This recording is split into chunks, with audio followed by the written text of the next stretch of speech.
down my phone, and all of a sudden, boom. Let me just take a look. Go in and just like take. Is this comfortable for you? Yeah.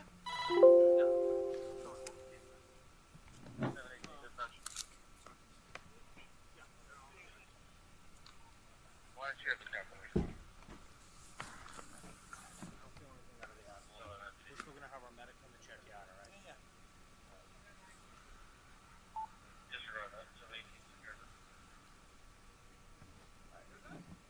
Sorry guys, volume on this is pretty low.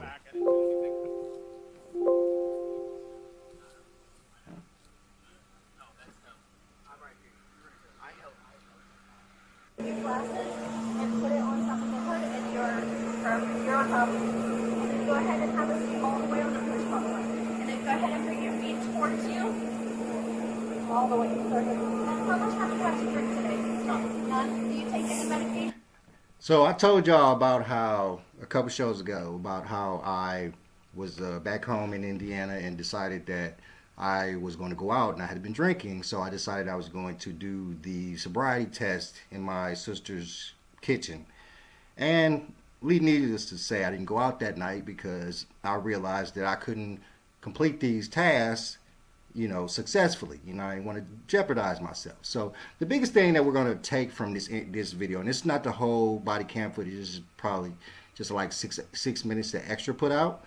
But what I expect for us to see is we're going to see a lot of denial and a lot of inability to perform certain things, and to be very frank about it, my serious problem, of course, I am an extreme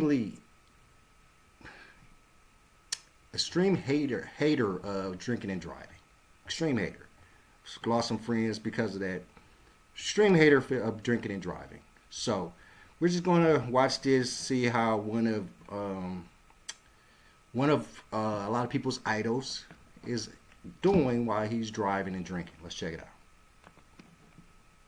I took a few years. What's a few?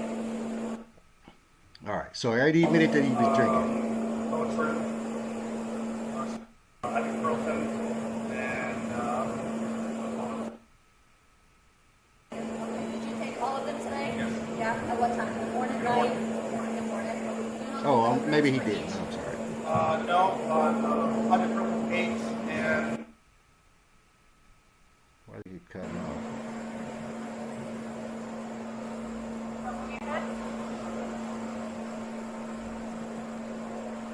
First bit of privilege that we see, guys. Standardly, because of course we watch a lot of OPL and we know kind of what goes on when they do these sobriety tests. Standardly, he would be standing up. Why are they allowing him to sit on the front of this cop car to do this initial test? Part of the reason that they make them stand up for this test is because they have to do the eye test as they are controlling themselves while standing up to see how their body moves as well as their eyes when they're doing this test. So the first bit of privilege that we see is them allowing him to sit on the cop car while he does this test.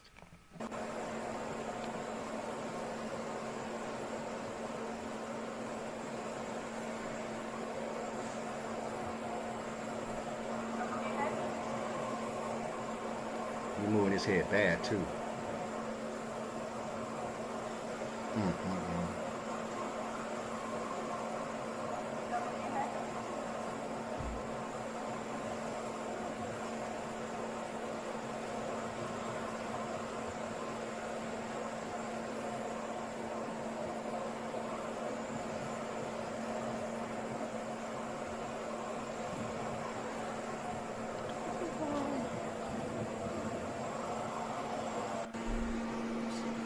What the fuck is this? What is this? Is it wait, what is this? Has anybody ever seen this driving test where you put your hands in front of each other with your eyes closed? What is this? Let's keep watching. What the fuck? What is this? What is going on? That one. Alright, you're all done? Okay, now you stand up for me. Then you're gonna face my car. I'm gonna rest your ass. Behind your back. Place them behind your back. There you go. So at this time, I do believe your normal faculties are impaired, okay? And you're under the unknown substance, okay? So at this time, you are under arrest for DUI. Yes, sir. You hear the surprise in his voice? Are you arresting Do me? you have anything on you that's gonna coax your capacity?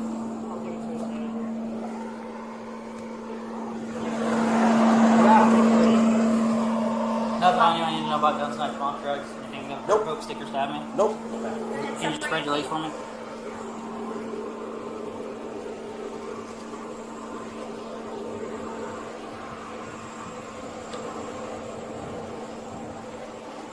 What was that?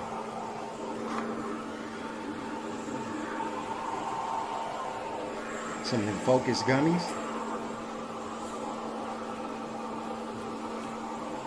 The clip with some money.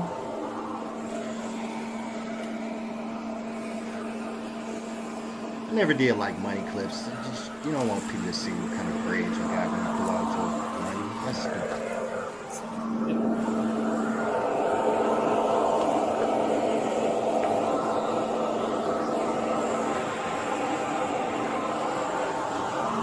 I'm gonna put your other AirPod in here so it doesn't get lost.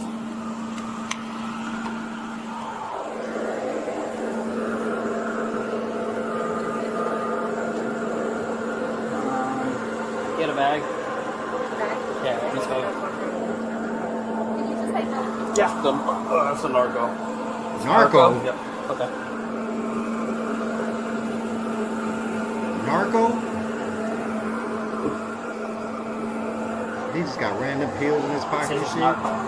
10 325s. Are they yours?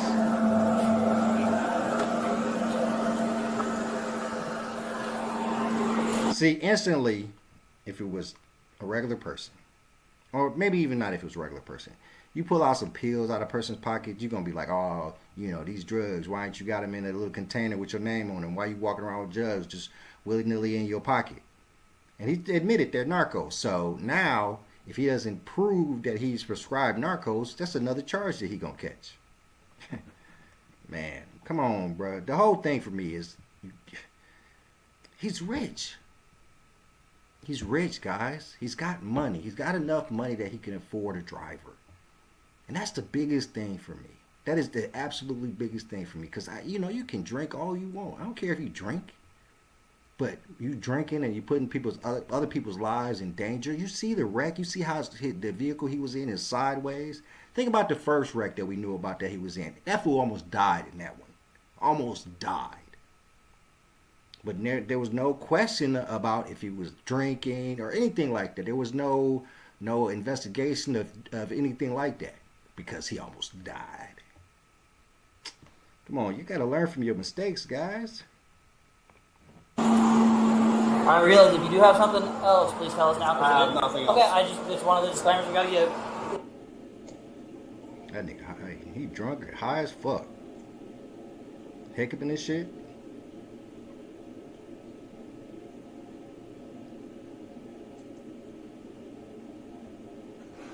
Sadly, I can't say nothing about the homie hair. That's probably how my shit look right now.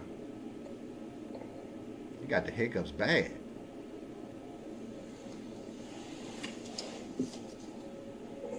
Yeah, that shit uncomfortable, cuz. On GP.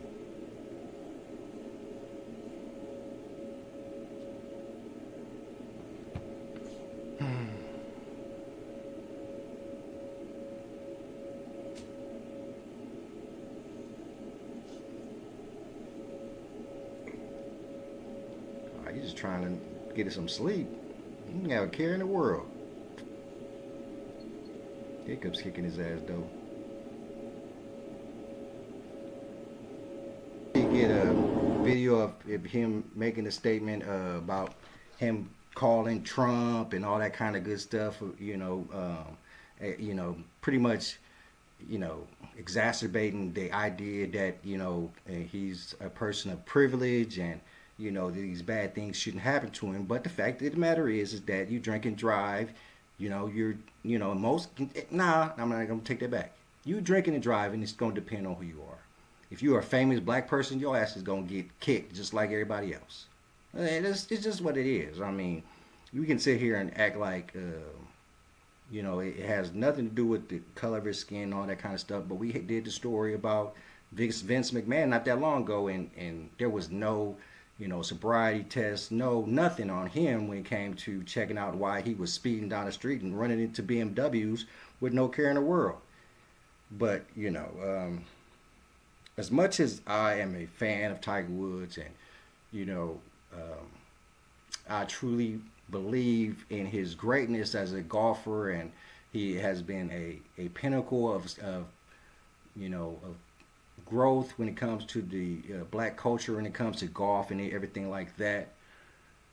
But I can't abide by a man that's going to drink and drive and put other people's lives in danger. So, it's one of those situations where you just don't want to meet your heroes, don't want to meet those people who you think are great. Now, I've met Tiger Woods out here once before at the lodge. Was a great guy to me. Great guy. I mean, he seemed like a great guy. But it just hurts me to know that, he is a person that would drink and drive and put other people's lives in danger. And that's what it is. We have to come to a point in understanding, well, he and other people like him have to come to a point in understanding that, you are not untouchable. The rules of the road and the rules of law do apply to you, and they will be applied to you depending on where you are, who's doing it, and all that kind of stuff, because privilege exists. Let's face it, privilege exists. Tiger Woods does have some sorts of privilege. I'm assuming that because we didn't know a lot of information about his last accident where he was gravely injured, there was no inclination of him being drunk, drinking and driving, anything like that at that point. But now we can jump off a cliff and assume that he might have been drinking and driving at that point as well, because that was a horrific crash. And if Tiger Woods, we know he's a speed demon, so you can never mix a speed demon with alcohol, because that's when horrible things happen. And that's what we're finding out about Tiger Woods at this point. That, he likes to drive fast, he likes to drive, period, and he likes to drink and drive as well. And now he's gotten caught for it. Now there's evidence all over about it, and it's maybe this will sink in this time. The grave injuries that the last crash that he had didn't sink in enough to let him know that he shouldn't be drinking and driving. And maybe this situation where the police are involved, he's gone to jail, he's going to catch some charges, not only probably drinking and driving charges, but drug charges and all these other things. This is going to teach him a lesson that, number one, you are black, my friend. You are black. Number two, you should not be drinking and driving. You should not be drinking and driving. And number three, should not be a speed demon, speeding down roads, drinking and driving, because there are consequences for it, no matter who you are. So, at this point, we're not going to asperse bad things that happen to Tiger Woods. We hope that he gets the help that he needs. We hope that the legal justice system goes the way it's supposed to go. And, he figures out that, he should be using this money to buy limo drivers instead of buy cars. All right, guys, I'm going to let y'all go and get up out of here. Let us pray for Tiger Woods and hope that he comes out this in a better way. I am Chris Surratt. Thank you for tuning in to another episode of the Car Concierge Show. Please hit the like, share, subscribe button. Hit me in DMs if you have any questions, and I'm out. Peace.